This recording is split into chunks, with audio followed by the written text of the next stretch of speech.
एक IAS officer अपनी सहेली की शादी में जा रही थी। उसने आम लड़की की तरह कपड़े पहने हुए थे, ना कोई सरकारी गाड़ी ना कोई सुरक्षा, बस एक आम लड़की की तरह मोटरसाइकिल चला रही थी। जब वह रणनगर शहर के पास पहुंची तो आगे एक पुलिस चेक पोस्ट दिखाई दिया। वहां 3-4 पुलिसकर्मी चेक पोस्ट के बाहर सड़क पर खड़े थे। उनके बीच में इंस्पेक्टर रुद्रभान सिंह अपनी वर्दी में खड़ा था। उसने हाथ में लाठी उठाकर लड़की को रुकने का इशारा किया। लड़की ने मोटरसाइकिल सड़क से किनारे लगाई और खड़ी हो गई। इंस्पेक्टर ने सख्त आवाज में पूछा, कहां जा रही हो? लड़की ने बहुत शांत स्वर में जवाब दिया, एक सहेली की शादी है, वहीं जा रही हूं। इंस्पेक्टर रुद्रभान सिंह ने उसे सिर से पांव तक देखा। वो 28 साल की एक खूबसूरत महिला थी।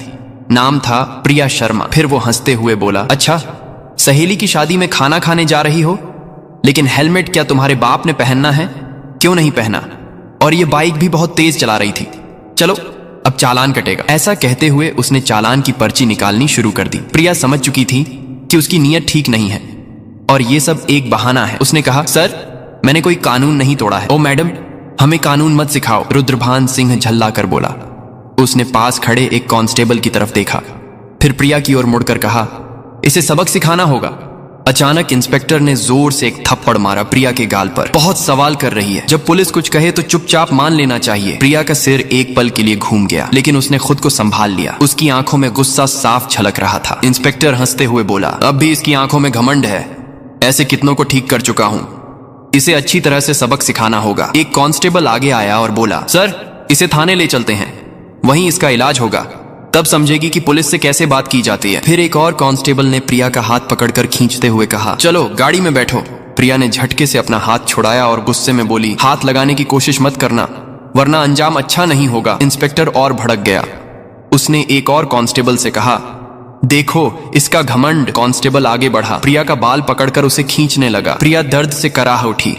फिर भी उसने अब तक अपनी असली पहचान नहीं बताई थी। वह देखना चाहती थी कि यह लोग कितनी नीचता तक जा सकते हैं। इसी बीच एक पुलिसकर्मी ने गुस्से में उसकी बाइक पर लाठी मार दी और ऊंची आवाज में बोला, बड़ी आई साधु बनने वाली, अब तुझे खिलौना बनाकर खेलेंगे। प्रिया अब अच्छे से समझ चुकी थी कि उसके साथ क्या होने वाला है और यह लोग कितना नीचे गिर सकते हैं। इंस्पेक्टर की आंखों में गुस्सा भरा था। वो जोर से चिल्लाया, तेरे जैसे कई होशियार देखे हैं, पुलिस से पंगा लेगी, आज मजा छकाएंगे।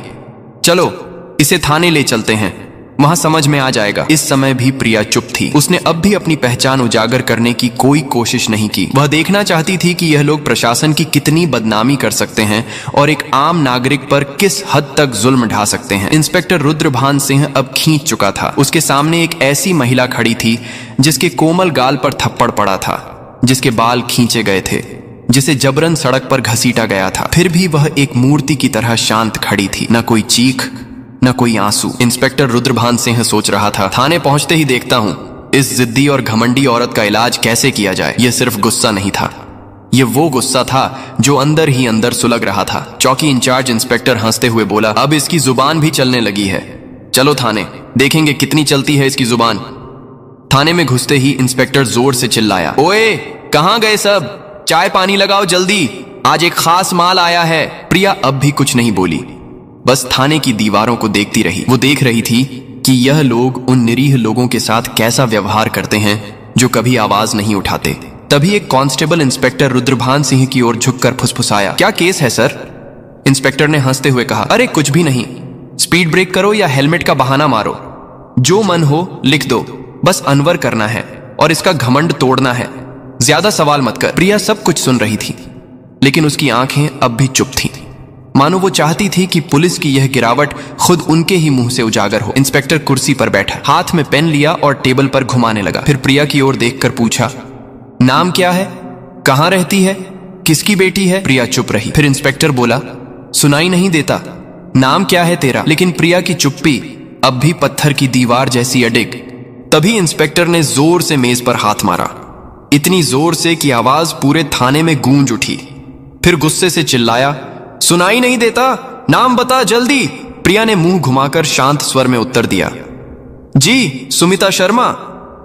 इंस्पेक्टर उसके चेहरे की ओर देखकर हंसते हुए बोला, हो बड़ी चालाक लड़की है तू, झूठ बोलने में तुझे खासा तजुर्बा है, लेकिन याद रख ज्यादा होशियारी महंगी पड़ती है। फिर प्रिया को जबरदस्ती उस सड़ी हुई हवालात में डाल दिया गया जहां पहले से 2 कैदी मौजूद थे। उनमें से एक कैदी ने प्रिया की ओर देखते हुए पूछा, बहन तूने क्या गुनाह किया है? प्रिया ने हल्की सी मुस्कान दी लेकिन कुछ नहीं बोली। अब वह बस देख रही थी कि यह पूरा सिस्टम कितना सड़ चुका है। अगर एक आईएएस को बिना वजह अंदर किया जा सकता है तो आम आदमी की हालत तो सोच पाना भी मुश्किल है। अब वह उस कोठरी के कोने में बैठी थी, सब कुछ देख रही थी, सुन रही थी और हर एक हरकत को समझ रही थी। उधर इंस्पेक्टर रुद्रभान सिंह एक झूठी रिपोर्ट बना रहा था। उसने आदेश दिया, इसके ऊपर चोरी और ब्लैकमेलिंग का केस ठोक दो, और फाइल पर हाथ मारते हुए बोला, चलो जल्दी। एक कांस्टेबल ने हिचकते हुए पूछा, लेकिन सर बिना सबूत?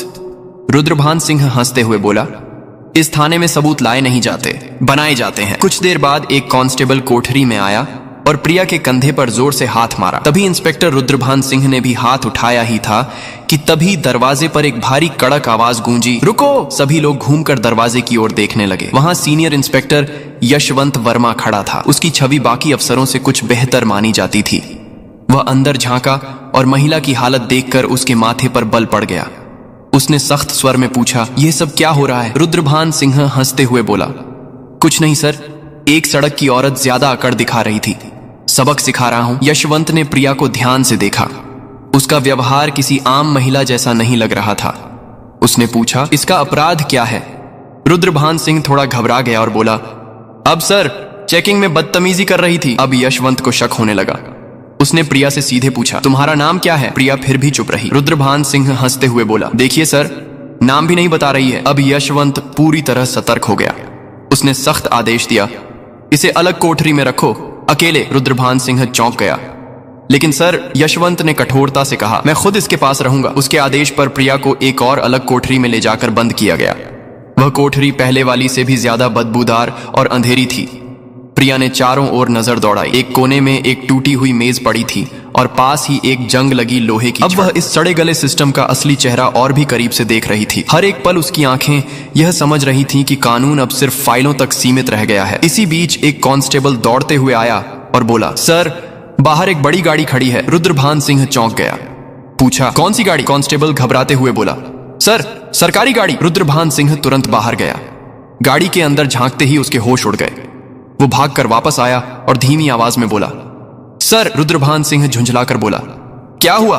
कौन आया है? कांस्टेबल कांपते हुए बोला, सर कमिश्नर साहब आए हैं। रुद्रभान सिंह का चेहरा पड़ गया। सीनियर इंस्पेक्टर यशवंत वर्मा भी सतर्क हो गया। अब मामला सीधे ऊपर तक पहुंच चुका था। कमिश्नर साहब थाने में दाखिल हुए। उनकी आंखों में गुस्सा साफ झलक रहा था। उन्होंने रुद्रभान सिंह की ओर देखकर सख्त स्वर में पूछा, इंस्पेक्टर रुद्रभान सिंह, ये क्या तमाशा चल रहा है यहाँ? रुद्रभान सिंह घबरा गया और बोला, कुछ नहीं सर, एक छोटा सा केस है बस। कमिश्नर साहब ने टेबल से फाइल उठाई और ध्यान से पढ़ने लगे। उनके माथे पर शिकन आ गई। फिर वह कोठरी की तरफ झांके और बोले, ये कौन है? रुद्रभान सिंह तुरंत बोला, सर इस महिला पर 420 और धोखाधड़ी का केस है। कमिश्नर ने सीधा सवाल किया, तुम्हारे पास सबूत है? दोबारा बोले, कोई भी सबूत है तुम्हारे पास? अब रुद्रभान सिंह पूरी तरह फंस चुका था। कमिश्नर साहब ने सीधे महिला की ओर देखा और पूछा, तुम्हारा नाम क्या है? और तभी पहली बार प्रिया शर्मा ने हल्की सी मुस्कान दी और कहा, आईएएस प्रिया शर्मा। थाने में एकदम सन्नाटा छा गया। हर चेहरा पीला पड़ गया। रुद्रभान सिंह के हाथ पांव कांपने लगे। बाकी सभी कांस्टेबल हैरान होकर एक दूसरे की ओर देखने लगे। रुद्रभान सिंह के पैरों तले जमीन खिसक गई। जिस महिला को वह एक मामूली अपराधी समझ रहा था, वह थी वही अधिकारी जो पूरे जिले की प्रशासनिक व्यवस्था संभालती थी। वह कोई आम औरत नहीं थी, वह थी स्वयं आईएएस प्रिया शर्मा। जिस महिला को सड़क पर घसीटा गया था, जिसके बाल खींचे गए थे, जिसे थप्पड़ मारा गया था, जब यह सच्चाई सबके सामने आई, पूरे थाने में हड़कंप मच गया। सभी कांस्टेबल्स स्तब्ध हो गए। कमिश्नर साहब ने तेज गुस्से से भरी नजर से इंस्पेक्टर रुद्रभान सिंह की ओर देखा और गरजते हुए बोले, रुद्रभान सिंह, तुझमें इतनी हिम्मत आई कैसे कि तू एक सीनियर ऑफिसर पर झूठा आरोप लगाने की जरूरत कर बैठा? रुद्रभान सिंह कुछ बोलने की कोशिश कर ही रहा था कि तभी पास में खड़े सीनियर इंस्पेक्टर यशवंत वर्मा जोर से बोले, सर मैंने पहले ही कहा था कि यहाँ कुछ ना कुछ गड़बड़ है। अब रुद्रभान सिंह पूरी तरह अकेला पड़ चुका था। तभी पहली बार प्रिया शर्मा ने अपनी शांत लेकिन दृढ़ आवाज में सीधा फैसला सुना दिया, रुद्रभान सिंह, अब तेरी नौकरी गई, तेरा सस्पेंशन पक्का और तेरे खिलाफ अब केस भी चलेगा। ये सुनते ही रुद्रभान सिंह का चेहरा जैसे सफेद पड़ गया, सांस अटकने लगी। बाकी पुलिसकर्मी भी उससे नजरें चुराने लगे। यशवंत वर्मा ने तुरंत आदेश दिया, हवलदार साहब इसे पकड़ो। और लॉकअप में डालो। लेकिन तभी रुद्रभान सिंह ने अपनी जेब से एक मुड़ा हुआ कागज निकाला और मुस्कुराते हुए बोला, रुको मैडम, ये पहले देख लो, फिर जो करना हो कर लेना। उसने कागज आगे बढ़ाया। कमिश्नर और प्रिया दोनों की नजरें एक साथ उसकी ओर गई। रुद्रभान सिंह बोला, यह लो मेरा ट्रांसफर ऑर्डर। 3 दिन पहले ही मेरा तबादला हो चुका है। अब चाहे तुम जितना भी गुस्सा करो, मुझे नौकरी से नहीं निकाल सकती। पूरे थाने में फिर एक बार सन्नाटा छा गया। प्रिया ने वो कागज हाथ में लिया और ध्यान से पढ़ा। कमिश्नर ने यशवंत वर्मा की ओर तीखी नजर डालते हुए कहा, जाओ देखो ये कागज असली है या सिर्फ दिखावा। यशवंत ने कंप्यूटर रिकॉर्ड खंगाला और फिर सिर उठाकर बोला, सर यह असली है, लेकिन अब तक इसने नए इंस्पेक्टर को चार्ज नहीं सौंपा है। यानी अभी तक यहाँ का आधिकारिक इंस्पेक्टर यही है और सारे कुकर्म इसी के कार्यकाल में हुए हैं।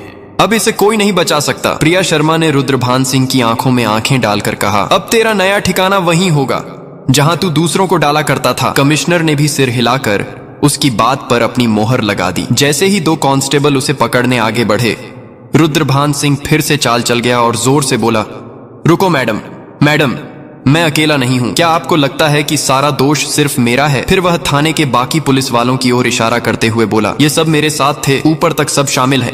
इतना कहते ही कुछ पुलिस कर्मियों के चेहरों का रंग उड़ गया। सीनियर इंस्पेक्टर यशवंत वर्मा हालात को भांपकर एक एक करके सभी की ओर शक की नजरों से देखने लगे। प्रिया शर्मा ने शांत लेकिन दृढ़ स्वर में कमिश्नर की ओर देखते हुए कहा, अब इस पूरे थाने को साफ करना होगा, कोई नहीं बचेगा। कमिश्नर ने भी सिर हिलाते हुए कहा, जो हुक्म मैडम, अब एक एक करके सबका हिसाब लिया जाएगा। ये बात मुंह से निकलते ही थाने के भीतर बिजली सी गिर गई। थाने के बाहर कुछ पत्रकार पहले से खड़े थे। उन्हें पहले से ही शक था कि थाने के अंदर कोई बड़ा घोटाला चल रहा है। जैसे ही उन्हें खबर मिली कि पूरा थाना लाइन हाजिर किया गया है, उन्होंने तुरंत मोबाइल से ब्रेकिंग न्यूज वायरल करना शुरू कर दिया। उसी वक्त एक चमचमाती गाड़ी थाने के सामने आकर रुकी। दरवाजा खुला और स्वयं एसपी साहब बाहर आए।